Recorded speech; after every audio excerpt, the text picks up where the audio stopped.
Though E3 2017 lacked the explosive punch of last year's incredible show, it was home to dozens of cool games spanning every system under the sun. So how do you narrow that down? Some games were playable, others were little more than a trailer, and some concept art. You'll get your hands on a handful of them in 2017, while many more won't see the light of day for years. But regardless of development state, and in no particular order, these are the 10 titles we're most excited to play. How do you follow up a game as great as Breath of the Wild? You call a plumber. It's been 15 years since gamers busted bricks in a 3D sandbox version of the Mushroom Kingdom, that would be Super Mario Sunshine for the GameCube, so to say that Super Mario Odyssey is a big deal is an even huge understatement. The next entry in Nintendo's NTDOY flagship series is the company's holiday pillar and a surefire system seller, provided it's as good as we all expect. And based on the E3 demo, it certainly will be. Odyssey's charming world is densely packed with secrets, and Mario is equipped with incredibly cool new moves to help him explore every nook and cranny. His iconic hat is now a crucial tool, used to both thwart and even temporarily possess enemies. Mario the T-Rex? Believe it, and circle October 27th on your calendar. Switch owners absolutely won't want to miss it. Yes, it's absurdly ambitious, and yes, ambitious games often don't pay off in the end, see Spore and No Man's Sky. I also don't believe we'll actually play this game in the next year or two, or possibly 3.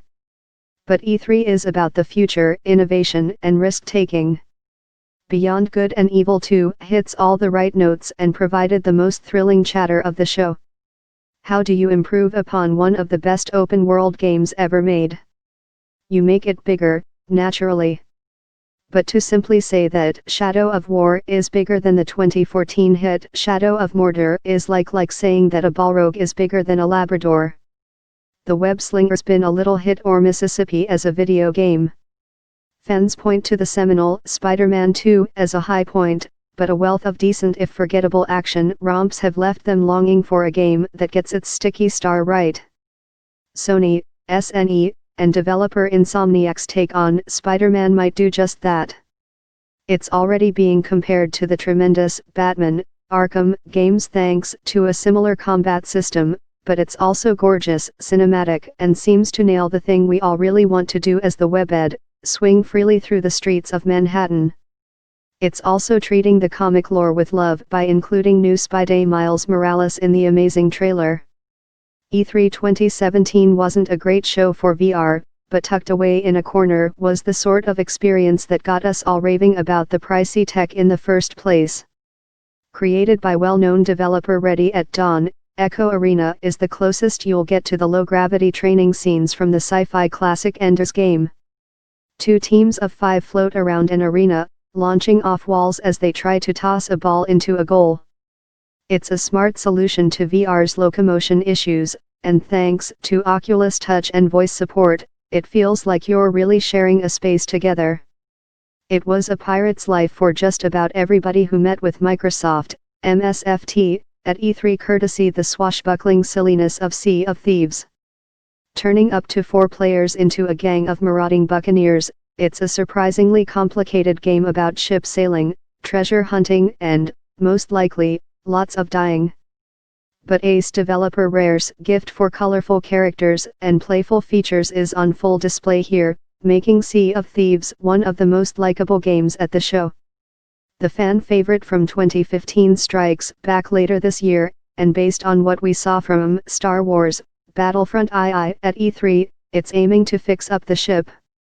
The new Colossus continues brawny hero BJ Blazkowicz's fight to survive in a future world ruled by cruel dictators. Good thing he's the toughest man in the world, as evidenced by an incredible 20-minute E3 demo that let you mow down mobs of SS soldiers while putting around in a wheelchair. From Baldur's Gate to Mass Effect, game developer BioWare is best known for making enormous, detailed role-playing games. For their next trick, however, the legendary studio is taking a page from the Destiny playbook with fast-paced sci-fi combat set in a shared online universe. In Anthem, players don exosuits called javelins as they jetpack around a massive world looking for trouble, and, presumably, XP and loot. Details are still scarce. E3 was more of a coming out party for the game than a deep dive, but suffice to say, fan of Activision's juggernaut and games like Borderlands should pay attention. Ubisoft had a tremendous E3, showing off a portfolio bursting with both established franchises and risky new endeavors. Far Cry 5 somehow fits both definitions. The first game in the series to be set on US soil, it courts controversy with its socio-political undertones, pitting a small-town Montana deputy against a militia-like cult that shares more than a few similarities to real-world American extremist groups. But it's also Far Cry through and through, letting you romp around a stunning, grounded open world begging for exploration and experimentation. Best of all, you have a pet dog. Careful, he bites. More games news. Ben Silverman is on Twitter @Ben_Silverman.